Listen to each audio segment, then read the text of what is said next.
Hello मेरे प्यारे बच्चों, कैसे हैं आप सभी। आई होप आप सभी बहुत अच्छे होंगे और आपको बहुत अच्छे ही रहना है।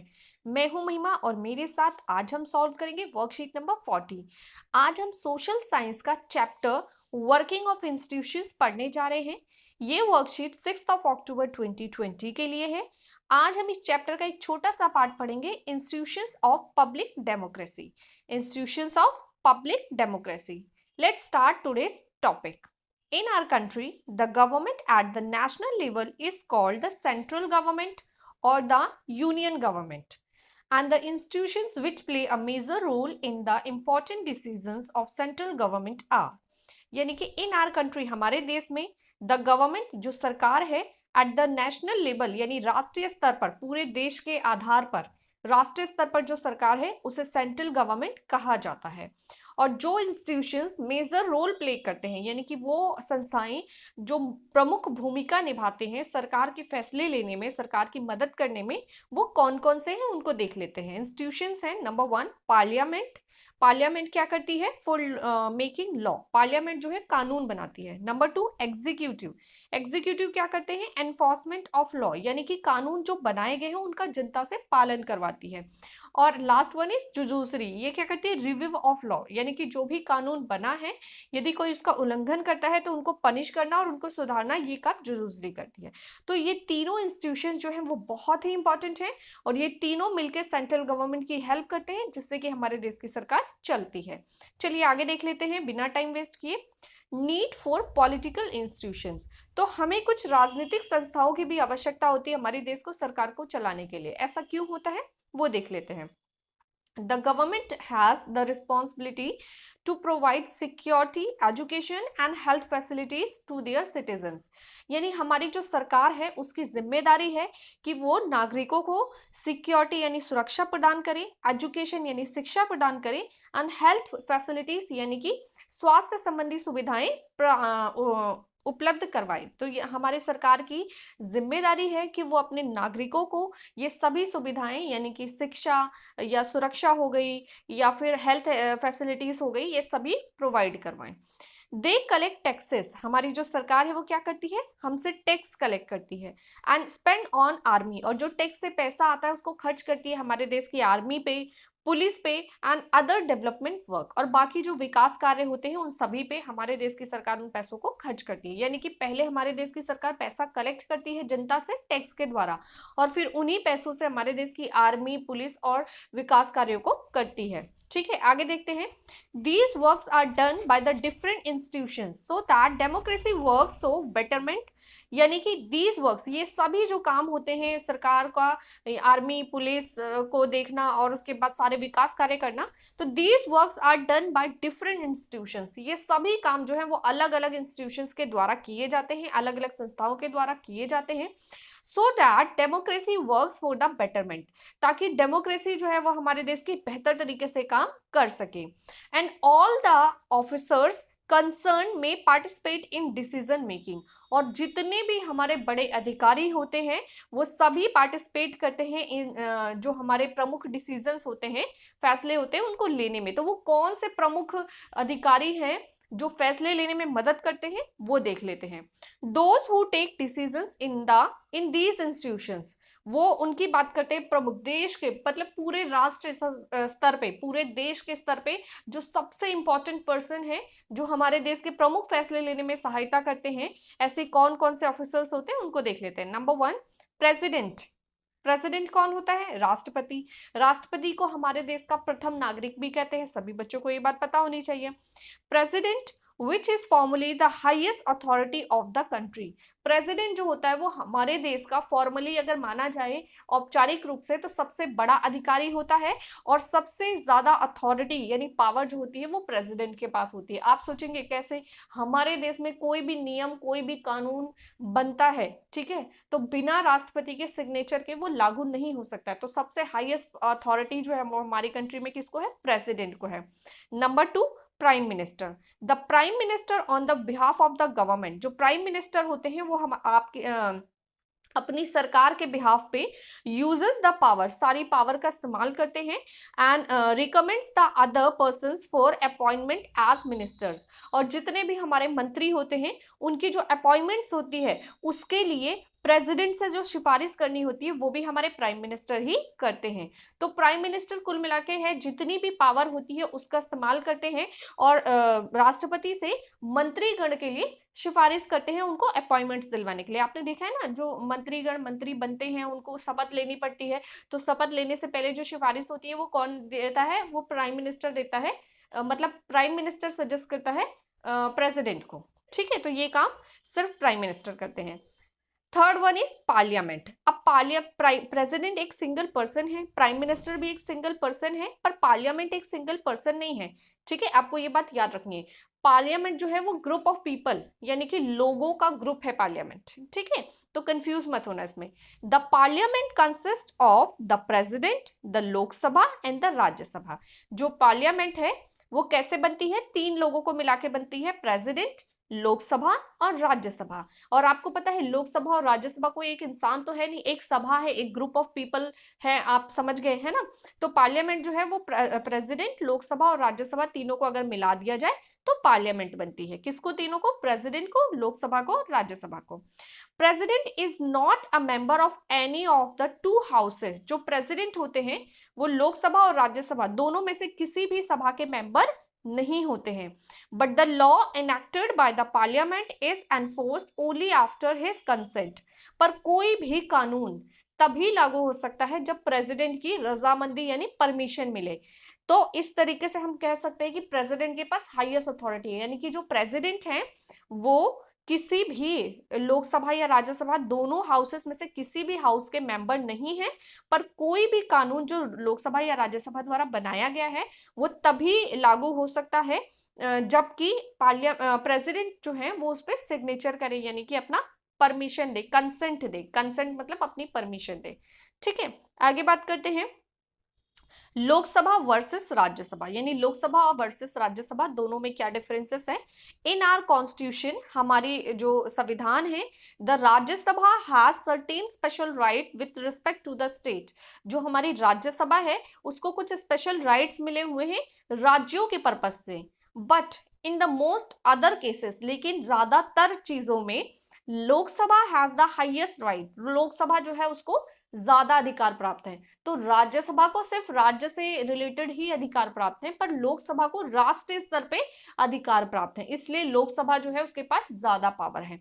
आगे देख लेते हैं, लेट्स सी हाउ, कैसे है ये डिस्कस कर लेते हैं। Point number 1, if there is a difference of opinion between the two houses in passing any general law, यानी कि कोई भी आम कानून अगर पास होता है, कोई भी जनरल लॉ पास होता है।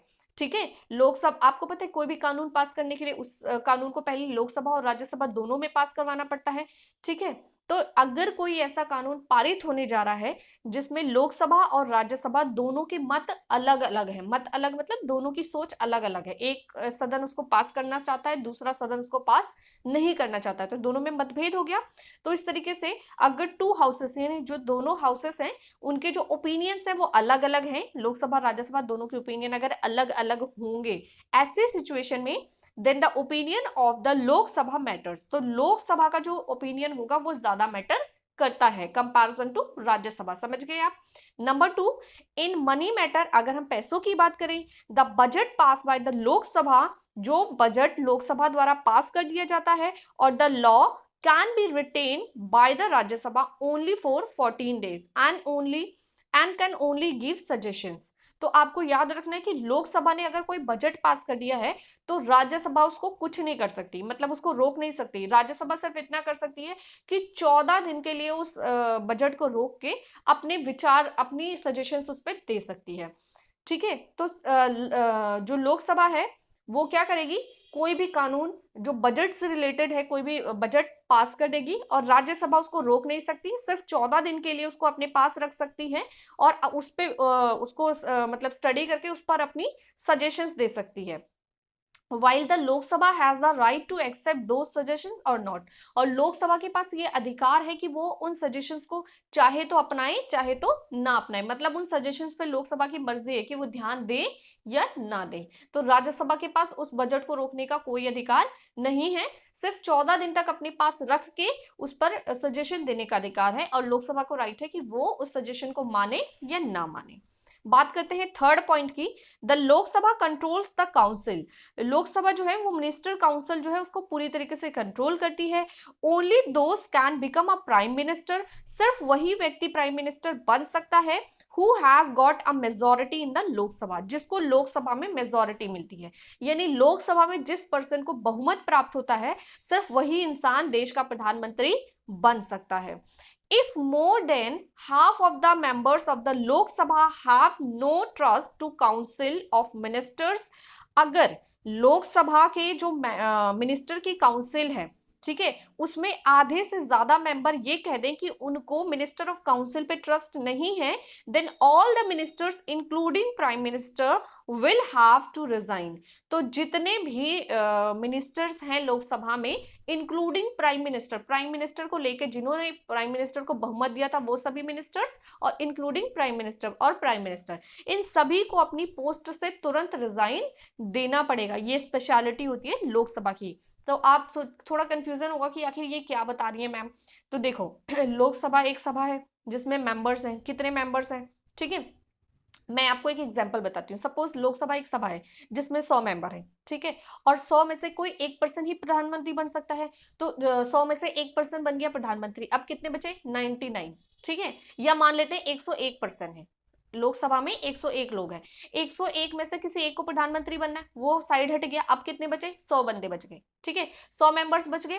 100 में से जो सबसे ज्यादा मतलब प्रधानमंत्री जो बनेगा उसको क्या चाहिए, बहुमत चाहिए। बहुमत मतलब 100 में से आधा कितना होगा 50, यानी कि 50 से ज्यादा यानी 51 लोग प्राइम मिनिस्टर को सपोर्ट करेंगे कि ये जो पर्सन है इसको एज अ प्राइम मिनिस्टर हम सपोर्ट करते हैं, तो फिर क्या होगा, वो पर्सन प्राइम मिनिस्टर बन जाएगा, ठीक है।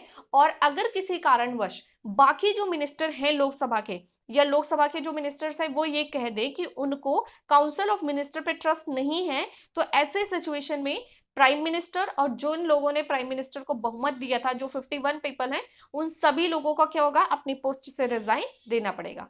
तो आपको ये याद रखना है कि लोकसभा में जो मेंबर्स होते हैं उनमें से जिस पर्सन को बहुमत प्राप्त होता है वो प्रधानमंत्री बनता है, और यदि वो बहुमत हट जाए किसी भी कारणवश तो सभी मिनिस्टर्स को इंक्लूडिंग प्राइम मिनिस्टर को अपनी पोस्ट से तुरंत रिजाइन देना पड़ेगा। This privilege is not available to Rajya Sabha, और ये जो फैसिलिटी है ये राज्यसभा में अवेलेबल नहीं है। तो ये था हमारा आज का कॉन्सेप्ट। पॉलिटी जो है वो थोड़ा सा कंफ्यूजिंग वाला होता है और कई बच्चों को इसमें डाउट्स होते हैं, तो मैं समझ सकती हूँ इस बात को। अगर किसी को कोई कंफ्यूजन या डाउट है तो आप हमें कमेंट करके जरूर बताएं। आज की कॉन्सेप्ट पर बेस्ड जो क्वेश्चन है वो देख लेते हैं। Question number 1, what do you understand by the central government of the country? Name some major institution of it. Question number 2, what are the need of political institutions? Question number 3, who plays a major role in taking the main decisions of the institutions? And question number 4, what is the difference between Lok Sabha and Rajya Sabha? Explain. तो ये है हमारे आज के सभी questions. चलिए शुरू करते हैं इनके answers. So today's first question is, what do you understand by the central government of the country? यानी भारत की केंद्र सरकार से आप क्या समझते हैं? Name some major institutions of it, और इसके कुछ मेन संस्थाओं के नाम बताइए। तो आंसर है, in our country the government at the national level is called the central government और द यूनियन गवर्नमेंट। यानी कि हमारे देश में जो राष्ट्रीय स्तर पे सरकार होती है, राष्ट्रीय स्तर मतलब पूरे देश के आधार पर, तो राष्ट्रीय स्तर पे जो सरकार होती है उस सरकार को सेंट्रल गवर्नमेंट या यूनियन गवर्नमेंट कहा जाता है। The institutions which play a major role in the important decisions of central government are, वो सभी इंस्टीट्यूशंस जो मेजर रोल प्ले करते हैं इंपॉर्टेंट डिसीजन लेने में केंद्र सरकार की, वो है number 1 the parliament for law making, parliament जो कानून बनाती है, the executive enforcement of law, executive कानून का पालन करवाती है, and the last one is the दूसरी रिव्यू ऑफ लॉ, यानी कि जो कानून बन गया है उसकी देखरेख करती है। तो ये है हमारा क्वेश्चन नंबर 1 का आंसर। बात करते हैं क्वेश्चन नंबर 2 की। What are the need of political institutions? Political institutions की आवश्यकता क्यों पड़ती है?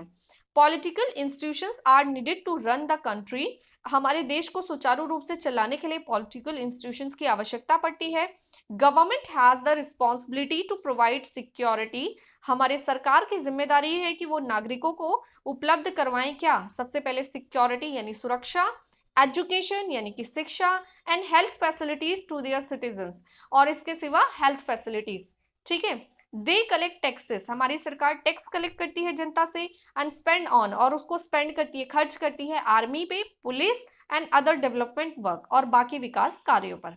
These works are done by different political institutions, और ये सभी काम अलग अलग राजनीतिक संस्थाओं के द्वारा ही किए जाते हैं, इसलिए हमें राजनीतिक संस्थाओं की आवश्यकता पड़ती है।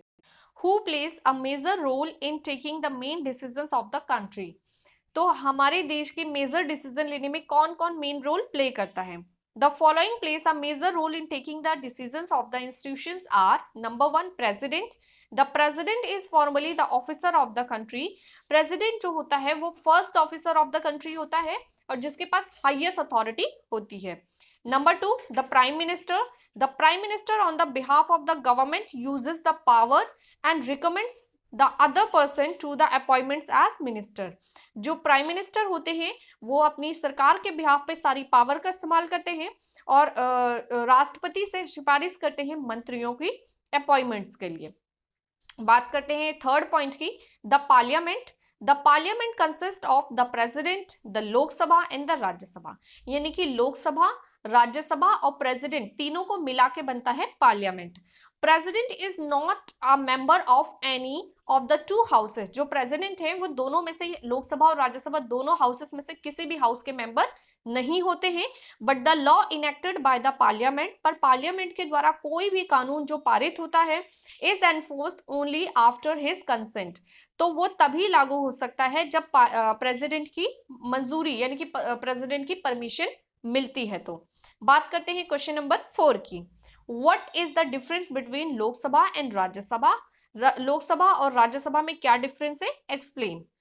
इन आवर कॉन्स्टिट्यूशन, हमारे संविधान में, the Rajya Sabha has certain special right with respect to the state. Rajya Sabha को, हमारे कॉन्स्टिट्यूशन में राज्यसभा को कुछ स्पेशल अधिकार मिले हुए हैं, वो स्टेट के पर्पज से, यानी कि जो राज्य हैं उनके बिहाफ पे उनको कुछ अधिकार मिले हुए हैं। But in most other cases, लेकिन ज्यादातर केसेस में Lok Sabha has the highest right, तो लोकसभा को ही हाईएस्ट राइट प्राप्त है। इसके पॉइंट्स देख लेते हैं। Point number 1, if there is a difference of opinion between two houses in passing any general law, then the opinion of the Lok Sabha matters. अगर कोई जनरल कानून पारित हो रहा है और लोकसभा और राज्यसभा दोनों हाउसेस के जो विचार हैं वो अलग अलग है, दोनों में मतभेद है, ऐसी सिचुएशन में लोकसभा जो है उनके सजेशंस मैटर करते हैं, उनके ओपिनियंस मैटर करते हैं, यानी कि उनके ओपिनियंस माने जाते हैं। Point number 2, the budget passed by the Lok Sabha or the law can be retained by the Rajya Sabha only for 14 days. कोई भी बजट या कानून यदि लोकसभा द्वारा पारित कर दिया गया है तो राज्यसभा उसको सिर्फ 14 दिन तक अपने पास विचार के लिए रख सकती है and can only give suggestions, जब और सिर्फ अपने सजेशंस दे सकती है। And while the Lok Sabha has the right to accept those suggestions और नॉट, जबकि लोकसभा को अधिकार है कि वो उन सजेशंस को माने या ना माने, उनकी मर्जी है। बात करते हैं थर्ड पॉइंट की। Only those can become a prime minister who has got a majority in the Lok Sabha. सिर्फ उसी पर्सन को प्राइम मिनिस्टर बनाया जा सकता है जिसको लोकसभा से बहुमत प्राप्त हुआ हो। यदि किसी को लोकसभा से बहुमत नहीं प्राप्त हुआ है तो वह प्राइम मिनिस्टर यानी कि प्रधानमंत्री नहीं बन सकता। This privilege is not available to Rajya Sabha, जबकि ये सुविधा जो है वो राज्यसभा में उपस्थित नहीं है, राज्यसभा में नहीं अवेलेबल है। तो ये है हमारे आज के सभी क्वेश्चंस और उनके आंसर्स। आई होप आपको समझ में आए होंगे। यदि आपको समझ में आए तो जल्दी से वीडियो को लाइक कर दीजिए और अपने दोस्तों के साथ शेयर कर लीजिए और चैनल को सब्सक्राइब कर लीजिए ताकि हर एक वीडियो का नोटिफिकेशन आपको मिलता रहे।